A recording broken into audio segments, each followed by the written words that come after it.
Hello, dear students. I hope you all are fine.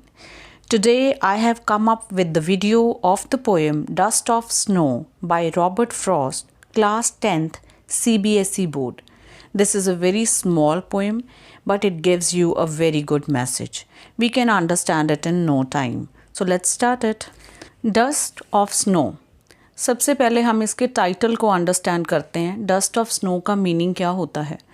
जब बर्फ़ पड़ती है, स्नो पड़ती है, तो उसके छोटे छोटे पार्टिकल्स जो होते हैं वो हवा में मिक्स हो जाते हैं और वो हम लोगों के ऊपर गिरते भी हैं. जब हम बाहर स्नो में जाते हैं तो उसको डस्ट ऑफ स्नो बोलते हैं. The way a crow Shuk down on me the dust of snow from a hemlock tree. अब जो रॉबर्ट फ्रॉस्ट हैं वो इस पोएम के पोएट हैं और वो कहते हैं कि मैं एक हैमलॉक ट्री के नीचे खड़ा था या बैठा था, वो यहाँ पे मेंशन नहीं है, but certainly he was under hemlock tree, standing under hemlock tree. हम ऐसा एज्यूम करते हैं कि वो खड़े हुए थे हैमलॉक ट्री के अंडर और उस ट्री के ऊपर बर्फ़ पड़ी हुई थी बहुत ज़्यादा. The whole tree was laden with snow. और वहाँ पे एक क्रो आके उस ट्री की एक ब्रांच के ऊपर बैठता है तो ब्रांच शुक होती है.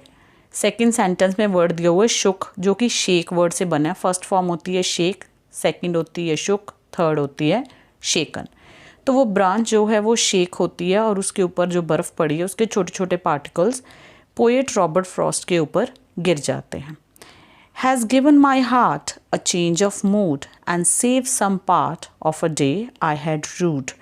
अब कहते जैसे ही रॉबर्ट फ्रॉस्ट खुद ही बता रहे हैं अपनी ये बात कि जैसे ही मेरे ऊपर वो डस्ट के पार्टिकल्स, स्नो की डस्ट यानी स्नो के पार्टिकल्स मेरे ऊपर गिरते हैं तो एकदम से उनका जो ख़राब मूड था वो बदल के हैप्पी मूड हो जाता है. उनका डे का फर्स्ट पार्ट जो था वो बहुत ही ख़राब निकला था. It was full of remorse and sadness and regret. Rude word जो है लास्ट वर्ड है इस पोएम का, उसका मीनिंग आपकी बुक में भी दिया हुआ है. उसका मतलब होता है रिग्रेट. ठीक है, पछतावा. पछतावे के लिए एक और हमारे पास सिनोनिम है, पर्यायवाची है, और वो है रिपेंट. ठीक है, रिपेंट, REPENT, रिपेंट. तो पोएट जो है उनका डे का फर्स्ट हाफ इतना ख़राब निकला होता है और वो इस हैमलॉक ट्री के नीचे में भी खड़े होकर कुछ सोच रहे होंगे ऑब्वियसली अपने डे के फर्स्ट हाफ के बारे में. लेकिन जैसे ही क्रो उसकी ब्रांच पे आके बैठता है हैमलॉक ट्री की और स्नो के पार्टिकल्स रॉबर्ट फ्रॉस्ट के ऊपर गिरते हैं, एकदम से उनका मूड चेंज होके सैडनेस जो है उनकी पूरी वहाँ से वैनिश हो जाती है और उनका मूड हैप्पी मूड हो जाता है. ये तो है पोएम का एक सरफेस मीनिंग, लेकिन पोएम्स के जनरली हिडन मीनिंग्स भी होते हैं. तो इस पोएम का जो हिडन मीनिंग है वो ये है कि जो हमारी सोसाइटी है उसने हमारी बचपन से ही कंडीशनिंग की हुई है, हमारी फैमिली ने की हुई है, हमारे पीयर ग्रुप ने की हुई है. और इस कंडीशनिंग की एक एग्जांपल मैं आपको देती हूँ जो पोएट ने पोएम में दी हुई है. जैसे कि जो क्रो है उसको हम कोई बहुत प्यारा बर्ड नहीं मानते, उसको कोई हम ब्यूटीफुल बर्ड नहीं मानते, उसको हम एक अगली और एक नॉइज़ी बर्ड मानते हैं. ठीक है, ये सिर्फ हमारी एक अजम्पशन है और हमें बचपन से ही यही बताया गया है. क्रो आया उसको शुक अवे कर दो, उसको भगा दो. अगर कोई पैरट या पीकॉक आता है तो उसको हम बहुत ज़्यादा प्यार दिखाते हैं. ठीक है, लेकिन क्रो के लिए हम वो प्यार नहीं दिखाते. मतलब हमें बचपन से यही दिखाया और सिखाया गया है कि जो आउटर ब्यूटी है उसको बहुत अप्रिशिएट किया जाए और इनर ब्यूटी की तरफ तो हम बढ़ते ही नहीं हैं. हम सिर्फ बाहर से आउटर लुक को देख के ही हम उस चीज़ की तरफ अट्रैक्ट हो जाते हैं. तो इसी तरह से क्रो जो है उसको हमने एज्यूम कर लिया हुआ है, मान लिया हुआ है कि वो एक अगली बर्ड है, वो एक नॉइज़ी है, उसको देख के हमें ज़रा भी प्यार नहीं आता.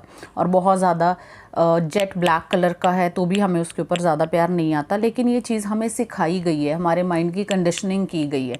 इसके ऊपर कभी भी हमने लॉजिकली नहीं सोचा कि ये गलत भी हो सकता है. सिमिलरली हैमलॉक ट्री जो है वो एक पॉइजनस ट्री माना जाता है. ठीक है, लेकिन अगेन बात वही है कि सिर्फ माना जाता है. ठीक है, उसका हमारे पास कोई प्रूफ नहीं है या उसका हमने कभी कोई लॉजिक ढूंढने की कोशिश नहीं की. जैसा हमें society, family, peer group, friends ने जो सिखाया है हमने उसी के ऊपर बचपन से यस किया क्योंकि उस बात को बार बार हमारे माइंड में ड्रिल किया गया. ऐसी न्यूमरस एग्जांपल्स हैं दुनिया में. ठीक है, न्यूमरस एग्जांपल्स हैं कि हम आउटर ब्यूटी को देख के एकदम से अट्रैक्ट हो जाते हैं. ये भी एक एग्जांपल है. और सोसाइटी की सिखाई हुई, फैमिली की सिखाई हुई बातों को लेके हम उन्हीं बातों को मान लेते हैं बिना उनका कोई लॉजिक ढूंढे.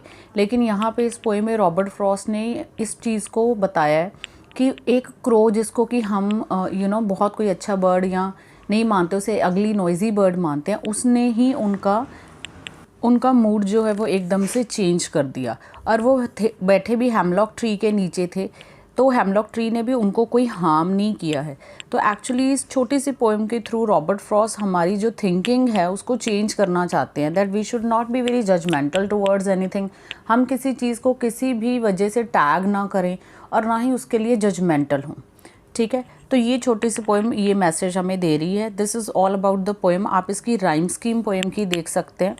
It is crow, me, snow and tree, जो कि बन रही है A-B-A-B।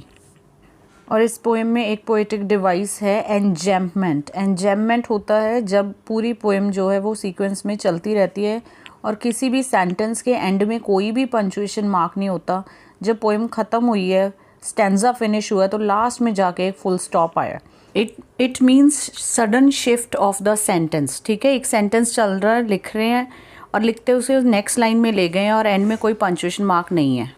सेकेंड स्टैंजा में सेकेंड लास्ट लाइन में सेव्ड और सम दिया हुआ है, जिसमें स और स की कॉन्सोनेंट साउंड जो है SS वो रिपीट हो रही है, जिसकी वजह से यहाँ एलिट्रेशन है। नेक्स्ट इस पोएम में सिंबलिज्म है। क्रो और हेमलॉक ट्री नेगेटिविटी को सिंबलाइज करते हैं और स्नो हैप्पीनेस को, बट लेटर वही क्रो और हेमलॉक ट्री जो है वो पोएट के लिए हैप्पीनेस ले आते हैं, उनका मूड जो है उसको चेंज करते हैं। So this is all from my side on this poem. If you feel you need to ask anything, you can ask in the comment section. Comments में पूछ लेना अगर कोई क्वेरी होगी या आपको लगे मेरी तरफ से कुछ रह गया बताने वाला, तो वो प्लीज़ आप कॉमेंट्स में मुझसे पूछ लेना, ठीक है। Till then take care, bye bye.